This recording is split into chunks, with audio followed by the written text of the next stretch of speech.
का सगळा घेऊन अधिकाऱ्याला जाब आम्ही 100% विचारणार आणि जनतेच्या समोर सत्य आणणार। जर आमचं पाणी हक्काचं खटाव, कुशेगाव, कोरेगाव सगळ्या क्षेत्रातलं हक्काचं पाणी जे पूर्वीचं लाभ क्षेत्रातलं होतं, जर कोणी नेण्याचा प्रयत्न केला असेल तर त्या अधिकाऱ्यापासून त्या लोकप्रतिनिधीला आम्ही सोडणार नाही एवढंच सांगतो। मनात आरोप होते, सभागृहामध्ये सुद्धा आम्हाला सांगितलं होतं की याच्या बाबतीमध्ये चौकशी करून आम्ही कारवाई करतो।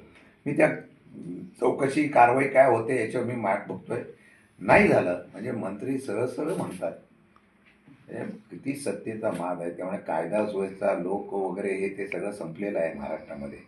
हे सगळं तुम्ही बघताय आता, अवैध धंदे वगैरे, कारण पोलिसांना भीतीच राहिली नाही। आणि म्हणून त्या बल्लाच्या बाबतीमध्ये मंत्री राज्यमंत्री मला बोलाले की नाही स्थानिक राजकारणाचा यामध्ये हे होतोय, म्हणजे मला त्यांना कीव करावीशी वाटते मंत्र्यांची। आमचं सोडावं, सामान्य जनतेला जो त्रास झालेला आहे, ज्या पद्धतीने घटना घडलेल्या आहे त्याचं उत्तर मंत्र्यांनी द्यायला पाहिजे सरकारने, पण ते पळवाटा काढत होते। आजही आमचं म्हणणं आहे की या सगळ्या बदल्या झाल्या परंतु कोरेगावला कोणताही PSI यायला तयार नाही, ही वस्तुस्थिती आहे। सर्वात मोठी वस्तुस्थिती ही आहे, कोणीही बोलतो की आम्हाला कोरेगाव नको, दुसरं कुठलंही पोलीस स्टेशन द्या। याचाच अर्थ असा आहे की इथं काम कशा पद्धतीने होतं याची प्रचिती पोलीस खात्याला आणि SP आणि सर्वांना आलेली आहे। माझ्या माहितीमध्ये ते रजेवर गेलेले आहे, रजेवर जाताना ते बदलीसाठी प्रयत्न मुदत संपलेली आहे, पण इथं यायला कोण तयार होत नाही म्हणून त्यांना थांबावं लागतं। मला वाटतं की आता त्यांच्या बाबतीमध्ये कारवाई झाली नाही तर आम्ही पुढे सुद्धा आंदोलन करणार, ही नक्की गोष्ट आहे। कोरेगाव नगरपंचायत निवडणूक एकंदरीत आपला राष्ट्रवादी पक्ष त्या ठिकाणी तुमचे प्रीतम बर्गे नगरसेवक आहेत, हेमंत बर्गे त्या ठिकाणी नगरसेवक आहेत, ते खिंड लढत आहेत, म्हणजे तुमच्या पक्षाच्या वतीनं त्या ठिकाणी लढाई लढत आहेत। ते एकंदरीत आगामी कोरेगाव नगरपंचायत निवडणुकीच्या दृष्टीने आपण लक्ष घालणार का? आपली याबाबत काय भूमिका असणार निवडणूक लढवण्यासंदर्भात? माझ्या माहितीप्रमाणे पूर्वी कोरेगाव नगरपंचायत माझ्या ताब्यात होती आणि ही ताकदीने आम्ही चांगल्या पद्धतीने काम करण्याचा प्रयत्न केला। मध्यंतरीच्या काळामध्ये सुद्धा जे नगरसेवक माझे होते ते प्रामाणिकपणाने माझ्यावर निष्ठेने राहिले, कुठेही ते हल्ले नाही, मला त्याचा अभिमान आहे। येणाऱ्या काळामध्ये बऱ्याच घडामोडी घडणार आहे। मला वाटतं कालच शिंदे गटामध्ये माजी नगराध्यक्षांनी प्रवेश केलेला आहे, त्याची पुढे समीकरणं काय होती, पण 100% कोरेगाव नगरपंचायत मी ताकदीने निवडणूक लढवणार हे निश्चित आहे। विशेष करून GA कटापूर योजनेविषयी सातत्याने आपल्यावर टीका केली जाते वेगवेगळ्या माध्यमातून, यावर आपली नेमकी भूमिका काय? आपण जलसंपदा मंत्रीपद भूषविले होते तेव्हापासून तर जरा आढावा घेतला तर बरोबर।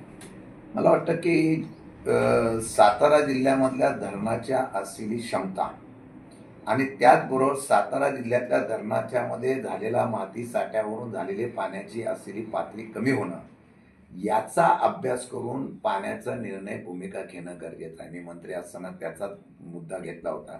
नवीन धरण बांधण्यापेक्षा गाळ जर काढले तर आपण कोयनेचं धरण आज 100% भरलं जातं, परंतु मातीच्यामुळे ते 15-20% अगोदरच धूप याच्यामुळे हे होतं। अशी सगळी धरणं आहेत, धोम, कनेर वगैरे सगळी धरणं तशीच झालेली आहेत, त्याच्यावर अभ्यास करून निर्णय घेणं गरजेचं होतं। अद्यापपर्यंत तशा दुर्दैवाने निर्णय झाला नाही। बाकीच्या ठिकाणी अनुशेष असल्यामुळे सरकारने विदर्भाच्या मराठवाड्याचा अनुशेषाचा विषय घेऊन इतर तशा प्रकारची तरतूद केली नाही। किंबहुना आपण जर बघितलं वर्षानुवर्ष असलेले आपलेले हे बंधारे जे आहेत, त्यानंतर आपले कॅनॉल आहेत, त्या कॅनॉलची परिस्थिती जर बघितली ती भयानक आहे। म्हणजे तिथून जे पाणी लिकेज होतं ते इतकं पाणी लिकेज होतं, त्यासाठी निधीची तरतूद करावी म्हणून आम्ही सातत्याने मागणी केलेली आहे, पण निधी अभावी किंबहुना या सरकारच्या मध्ये निधीची क्षमता नाही, किंबहुना मराठवाडा विदर्भामध्ये फार मोठ्या प्रमाणामध्ये हा निधीचं वळणा झाल्यामुळे या कृष्णापुरेला फार निधी कमी पडलेला आहे असं माझं मत आहे। मला वाटतं की या सर्व गोष्टीतून काही धरणाच्या मध्ये लाभ क्षेत्रातलं क्षेत्र वाढावं याच्या संदर्भातली मागणी आम्ही केली होती। तशी GA कटापूरच्या बाबतीमधला पुशेगावचा पट्टा असेल किंवा खटावचा पट्टा असेल तो वलती करण्याचा प्रयत्न आम्ही केला। आता त्याचा सत्ता बदलल्यानंतर काही लोकांनी त्याचा सत्तेचा उपयोग करताना आम्हीच केला असा गौरव केला। दोन प्रश्न इथं उभे राहतात। काल तुम्हाला कोणतरी म्हणालं की असं सांगितलं जातं की शिंदे साहेबच वरती पाणी सोडायला विरोध करतात। मला वाटतं हा बालिशपणा आहे। एखाद्या लोकप्रतिनिधीने आपलं अपयश दुसऱ्यांच्या नावावर टाकण्याचा केलेला हा बालिशपणा आहे। एकतर तुमचा अभ्यास कमी किंवा सत्ता मिळवण्याच्या आणि मतं मिळवण्याच्या नादाखाली तुम्ही ज्या पद्धतीने व्याप्ती वाढवली त्या व्याप्तीचे हे परिणाम आहेत.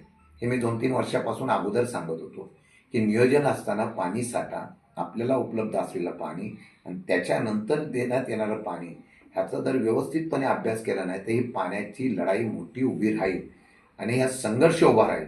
तुम्ही बघितलं असेल खाली रामोशीवाडी वगैरे इथे पाणी येतं म्हणून पुशेगावच्या लोकांना आंदोलन करायला लावायचं आणि परत त्यांना पाणी देत असताना पुशेगावच्या लोकांना फसवायचं. आणि त्याच्याप्रमाणे आपण वेगवेगळ्या ठिकाणी जे कटापूरच्या योजनेची व्याप्ती इतक्या मोठ्या प्रमाणात वाढवलेली आहे आणि मानमध्ये सुद्धा ती वाढवण्यात आलेली आहे. आणि ती वाढवत असताना मग आपण सत्तेमध्ये होता, आपण का झोपला होता का? आम्ही सातत्याने सांगत होतो. मी जिथे जिथे बैठका झाल्या जिथे जिथे लोकांमध्ये सांगायचो की आता अभ्यासपूर्ण निर्णय झाला नाही तर हे पाणी वाढ मोठ्या प्रमाणात भविष्यात होईल. आता ज्या आंदोलन करणारी समिती आहे ही मी आमदार होण्याच्या अगोदरपासूनची आहे. त्यामध्ये कोरेगाव तालुक्यातले सगळे दिग्गज मंडळी, शेतकरी प्रमुख हे अगदी रणवतपूरपासून ते कोरेगावपासून सगळीकडे आहे. आता रणजित फाळकेंचं नाव ते घेतात. त्यांच्याबरोबर ॲडव्होकेट भोसले आहेत, त्यांच्याबरोबर कोरेगावची काही निबर्गे कंपनी पण आहे, त्यांच्याबरोबर तशाच पद्धतीने हनुमंतराव जगदाळेसुद्धा काम करत होते. हे कोणत्या पक्षाचे होते? बर्गे कंपनी वगैरे स्वतःच्या कोरेगावच्या अस्तित्वासाठी सुबक शेतकरी म्हणून त्या ठिकाणी ते आंदोलन करतायत, शेतकऱ्यांसाठी आंदोलन करतायत. पण काही पक्षाचे आपले प्रतिनिधीसुद्धा तिथं होते ना. आता ते होते त्यावेळेला त्या अगोदरपासून, मी आमदार व्हायच्या अगोदरपासून ही कमिटी आहे, 2 बचाव कृती समिती, ही काही मी आज नेमलेली नाही. ते आमच्या व्यतिरिक्त सुद्धा लढायतच असतात ना पाण्याच्या हक्कासाठी. त्यांचं पाणी नेऊ नये म्हणून ते लढाई करतात. त्याला शशिकांत शिंदे कधी माझा कार्यकर्ता आहे म्हणून तुमचा कार्यकर्ता म्हणून त्याला तुम्ही फूस लावले असं आरोप करणं म्हणजे हा बालिशपणा आहे. पण मी आजही सांगतो, निव्वळ चुकीच्या नियोजनामुळे झालेला हा संघर्ष आहे असं माझं मत आहे. नेरमध्ये पाणी किती पडतंय त्यामध्ये वरच्या गावांना, बुधघाटातल्या आणि घाटावच्या असलेल्या गावांना पाणी मिळावं म्हणून नियोजन आम्ही केलं होतं. ते ग्रॅव्हिटीने मिळावं म्हणून आम्ही प्रयत्न केला होता. त्या व्यतिरिक्त आपण किती क्षेत्र वाढवलं एकदा जनतेला कळून द्या. त्याच्या व्यतिरिक्त लाभ क्षेत्रात नसलेली किती क्षेत्र तुम्ही का वाढवली आणि त्याच्याचबरोबर मानमधले वाढवले तेव्हा तुम्ही का झोपला होता का? तेव्हा तुम्ही विरोध का केला नाही? आणि आत्तासुद्धा लोकांचा रोष काय की आम्हाला पाणी मिळालं पाहिजे. पहिलं तर ते पाणी खाली सोडलं जात आहे, कुठं जात आहे त्यांना देण्याबद्दल माझा विरोध नाही, पण तुम्ही विरोध काय केला सत्ता म्हणून? अशा पद्धतीचं वाढीव क्षेत्रामध्ये पाणी सर्रास सोडलं जातं. त्याचे बापाचे धनी तुम्ही खरे आहात. आणि म्हणून लोकांना हे कळून आलेलं आहे की फक्त मतं मिळवण्यासाठी तुला पाणी देतो, तुला पाणी देतो, तुला पाणी देतो म्हणून या पद्धतीने केल्याने मला आश्चर्य वाटतं. म्हणजे सरकारच्या दबावाखाली अधिकारी किती गलतनात काम करतायत. म्हणजे 20 वर्ष पाणी साठा पिण्याच्यासाठी राखीव केलेला कोटा सुद्धा कमी केला जातो का? तर पाणी पिण्याला वापरायलाची गरज नाही म्हणून ते पाणी वाढवून दुसरीकडे शेतीसाठी दिलं जातं. आणि गावठाण क्षेत्र वाढलं. किती वाढलं? गावठाण क्षेत्र वाढलं म्हणून ते पाणी आता शिल्लक राहत आहे. म्हणजे हा मूर्खाच्या बाजारामधला झालेला निर्णय फक्त निवडणुकीचा बाजार काढण्यासाठी, लोकांना फसवण्यासाठी क्षेत्राचं सर्वेक्षण केलं गेलं. ते ओलिताखाली आणण्याचा निर्णय घेतला. तो ओलिताखाली आणताना शिल्लक पाणी कुठलं राहिलं हे दाखवण्याचा प्रकार केलेला हा बालिशपणा आहे. आणि याचे फळ आज नाही, आम्ही 2-3 वर्षापासून ओरडत होतो. आम्हाला तुम्ही त्यावेळेला विरोध करत होता. आज नाही, त्यावेळेला त्यांना सांगत होते की आम्ही तुमचं लाभ क्षेत्र वाढवलंय, शिंदेसाहेब तिथे विरोध करतायत. इकडं सांगतायत त्यांनी विरोध केलाय. म्हणजे किती नाटकीपणा आहे, दुतोंडीपणा आहे. सरडा सुद्धा इतका रंग बदलत नसतो. आज तुम्ही सांगताय, माझं म्हणणं आहे तुम्ही पाप केलेलं आहे. जे खऱ्या अर्थाने लाभार्थी आहेत ना त्या शेतकऱ्यावर अन्याय केलेला आहे. आणि मला वाटतं शेतकरी आणि सगळी जनता सुज्ञ झालेली आहे. याच्या विरोधात आम्ही आवाज उठवणार, मुद्देसूद उतरणार, नियमाने उचलणार. मागचं क्षेत्र बारामती पोटनिवडणुकीच्या संदर्भातून निवडणूक होते. सातारा जिल्ह्यामध्ये सुद्धा राष्ट्रवादी काँग्रेस पक्षाच्या संदर्भातून येत्या काळामध्ये पक्ष संघटना मजबूत करण्याच्या दृष्टिकोनातून मी असेल, अध्यक्ष बाळासाहेब पाटील असेल आणि जिल्ह्यातले पदाधिकारी बसून आम्ही पुढची रूपरेषा आम्ही ठरवणार आहोत. सध्याच्या राज्याच्या, देशाच्या आणि जिल्ह्याच्या राजकारणात जर बघितलं असेल तर फार मोठ्या प्रमाणामध्ये बदल आपल्याला पाहायला मिळतोय. महिला जे बिल आणलेलं आहे, नारी शक्ती बिल, त्याच्या संदर्भामध्ये वेगवेगळ्या प्रकारचे निर्णय घेतले जात आहेत. वेगवेगळ्या प्रकारचे गैरसमज करून दिले जात आहेत जनतेच्या आणि विशेषतः आमच्या महिला भगिनींना या ठिकाणी चुकीच्या पद्धतीने तुमचा अन्याय झाला अशा प्रकारची भूमिका स्पष्ट केली जाते. खरं म्हटलं तर लोकशाहीतून जिंकण्याचे प्रथा ही भाजपने गेल्या अनेक वर्षापासून सोडलेली आहे. दुसऱ्यांची लोकं घ्यायची आणि पक्ष वाढवायचा आणि त्यातून सत्ता मिळवायची. स्वतःच्या लोकप्रियतेवर सत्ता मिळवण्याचं त्यांचं असलेलं स्वप्न कधीच पूर्ण होत नाही. म्हणूनच वेगवेगळ्या प्रकारच्या कृत्या लढवण्याचा प्रयत्न होतो. कधी EVM मशीनचा असेल, कधी त्याचबरोबर मतदारसंघाच्या असलेल्या मतदाराच्या याद्यातला घोळ असेल किंवा आता 2029ला आपण सत्तेवर येऊ शकत नाही अशा प्रकारची शंका असल्यामुळेच हे डिलिमिटेशन मतदारसंघाची पुनर्रचना हा बिल नारी शक्तीच्या माध्यमातून आणण्याचा घाट त्यांनी घातलेला आहे. खरं म्हटलं तर 2023 सालीच सर्वांनी एकमताने हे बिल मंजूर केलेलं आहे त्या जागेमध्ये खासदारकीच्या असलेल्या जागेमध्ये जर त्यांनी तसे आरक्षण दिलं असतं तर मला वाटतं की तो न्याय झाला असता. परंतु त्यावेळेला त्यांनी तो नारी शक्तींना न्याय देण्याचा प्रयत्न केला नाही आणि आता या माध्यमातून पळवाटा काढून अशा प्रकारचं बिल आणण्याचा प्रयत्न केलेला आहे. आज राज्यामध्ये ते आंदोलन करतात. पहिल्या प्रथमच जांभोरी मैदान ते वरळीच्या डोममध्ये अशा प्रकारचा मोर्चा काढण्याचा प्रयत्न ते करतात. मला वाटतं की जनता सुज्ञ झालेली आहे.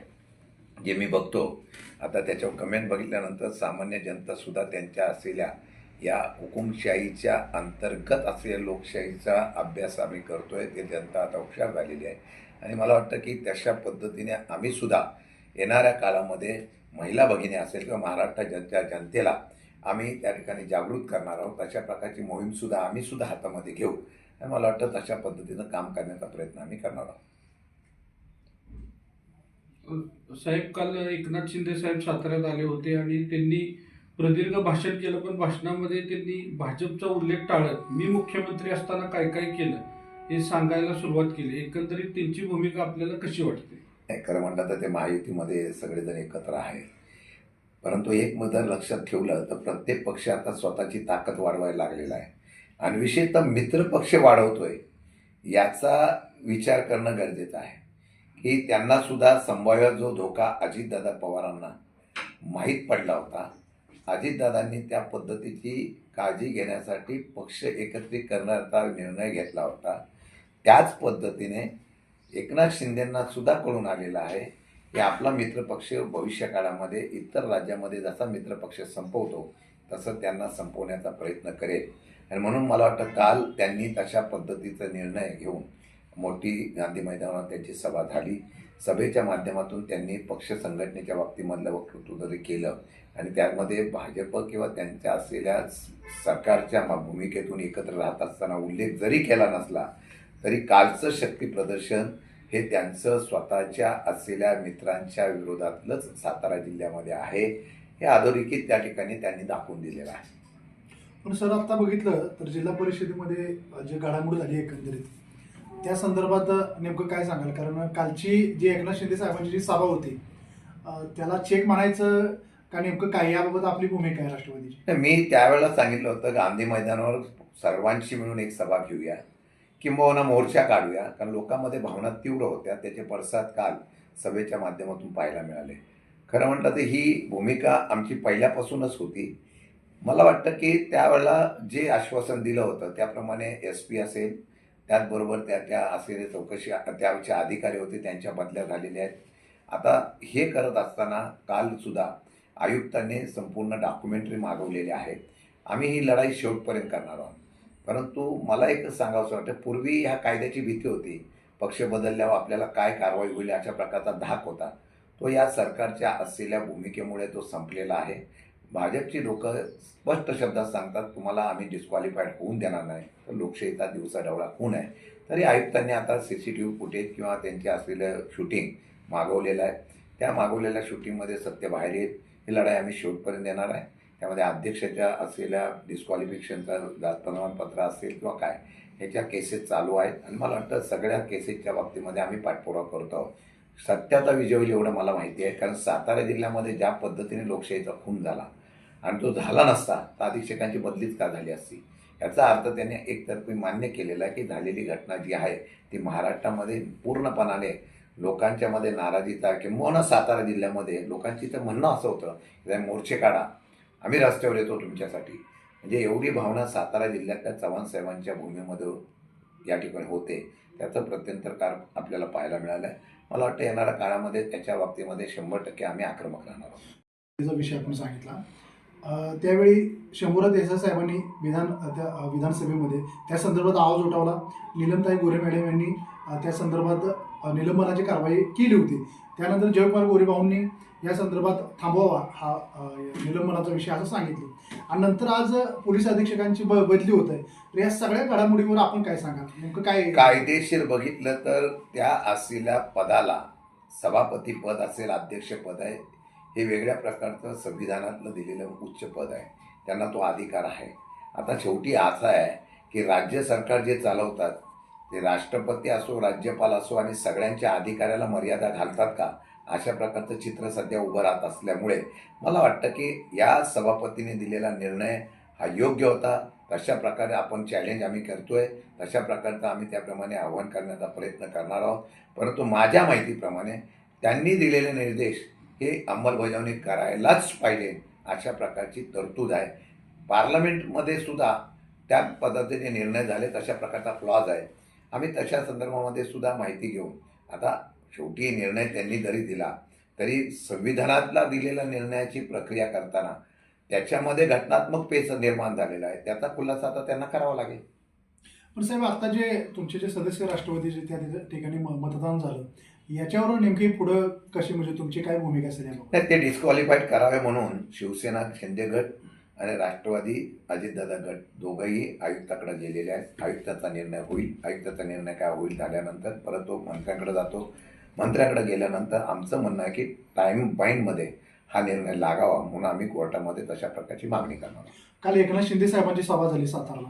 तुम्ही आता म्हटलं की आम्ही संयुक्त सभा घेणार होतो, म्हणजे राष्ट्रवादी अजितदादांचा पक्ष किंवा शरद पवार साहेबांचा पक्ष असं एकंदरीत. आपण या पक्षात शरद पवार साहेबांच्या पक्षाचे प्रदेशाध्यक्ष आहात. सातारा जिल्हा परिषदेच्या जे सत्ता स्थापनेचा जो पेच निर्माण झाला, सत्ता स्थापनेमध्ये एकनाथ शिंदे साहेबांची शिवसेना हे दोन्ही राष्ट्रवादीचे गट हे एकत्र होते. आता कालची सभा बघितली, एकंदरीत भविष्यातलं राजकारण, ह्याच्या पुढचं आगामी राजकारण असेल त्या संदर्भात आपण हे तिन्ही पक्ष एकत्र राहणार का? सातारा जिल्ह्यातील राजकीय परिस्थिती ह्याच्या पुढची कशी असेल, काय सांगाल? नाही, मला वाटतं की राज्यात आणि देशामध्ये परिवर्तनाचे वारं फिरायला लागलेलं आहे. म्हणूनच या ठिकाणी बघितलं आपण केंद्रातल्या असलेल्या या सगळ्या प्रकारामध्ये 30 मताचा का 35 मताचा फरक आहे. म्हणजे फार केंद्रामधलं सरकार स्थिर आहे असं दिसून येत नाही.